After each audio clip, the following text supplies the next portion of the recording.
আল্লাহ তাআলা ইরশাদ করছেন, ইয়া আইয়ুহাল্লাযীনা আমানু যকুরুল্লাহা যিকরান কাসীরা ওয়া সাব্বিহুহু বুকরাতান ওয়া আসীলা। অর্থাৎ ওহে বিশ্বাসীরা, তোমরা বেশি বেশি আল্লাহর জিকির করো বা আল্লাহ তাআলাকে স্মরণ করো, আর সকাল সন্ধ্যা তার পবিত্রতা বা তার মহিমা ঘোষণা করো।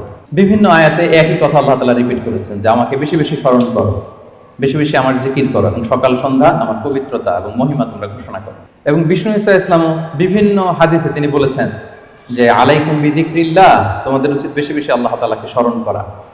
এক লোক রাসূল সাল্লাল্লাহু আলাইহি ওয়াসাল্লামকে বলল, ইয়া রাসূলুল্লাহ, ইন্না শারা'i আল ইসলামি কদ কাসুরাত আলাইয়া, ইসলামের বিধান তো অনেক, তো এত বিধানের মধ্যে থেকে আমি কোনটা পালন করব?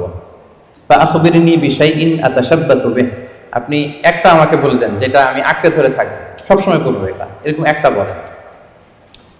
তখন রাসূল সাল্লাল্লাহু আলাইহি ওয়াসাল্লাম বললেন যে লা ইয়াজহালু লিসানুকা রাতাবান মিন যিকরিল্লাহ, তুমি যদি একটা সাজেশন চাও তাহলে আমি বলবো যে তোমার জিহ্বাটা যেন সবসময় আল্লাহর জিকিরে সিক্ত থাকে।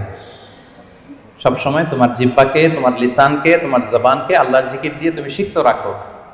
Always keep you tongue moist with the remembrance of Allah সুবহানাহু ওয়া তাআলা, আল্লাহর জিকিরে, আল্লাহর স্মরণে তোমার জিহ্বাটাকে সিক্ত রাখো।